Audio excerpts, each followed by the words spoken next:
Konservasi dan restorasi hutan mangrove yang berpotensi mereduksi 41 juta ton CO2 per tahun, atau sekitar 8% dari target emisi. Indonesia tercatat sudah memiliki 3,31 juta hektar lahan mangrove.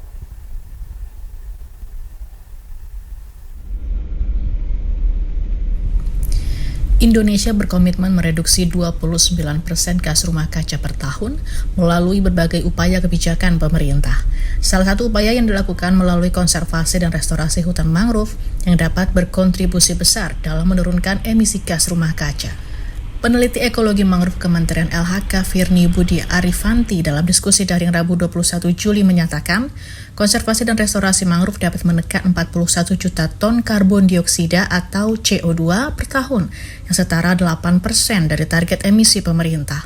Kementerian LHK mencatat Indonesia memiliki 3,3 juta hektar lahan mangrove yang tersebar di 7 pulau, ditambah dengan lebih dari 500 juta hektar lahan yang berpotensi menjadi hutan mangrove, yang membuat Indonesia memiliki potensi mitigasi tertinggi di dunia.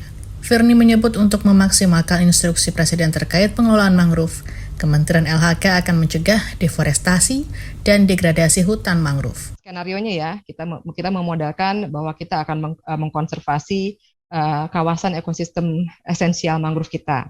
Kemudian mengkonservasi MPA ya, Marine Protected Areas yang ada saat ini.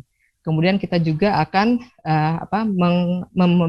menghentikan semua penebangan mangrove yang ada di hutan primer.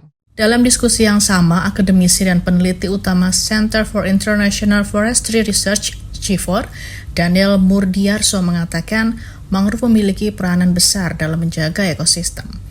Termasuk ke dalam kelompok karbon biru, mangrove memiliki peran penting dalam mitigasi dan adaptasi dalam perubahan iklim global, lantaran memiliki daya serap karbon yang cukup tinggi. Jadi tidak ada ekosistem daratan yang lebih besar dari blue carbon dalam kaitannya dengan burial atau penimbunan karbon 20 kali lebih besar dibanding hutan tropis. Jadi meskipun itu strip yang pendek 200-300 meter, tetapi laut kita, pantai kita panjang dan habitatnya luar biasa kaya. Daniel menambahkan konservasi dan rehabilitasi hutan mangrove dapat melindungi 18 juta orang dari banjirop. Pulau Jawa merupakan daerah yang paling membutuhkan rehabilitasi mangrove. Tim Kantor Berita Antara mewartakan.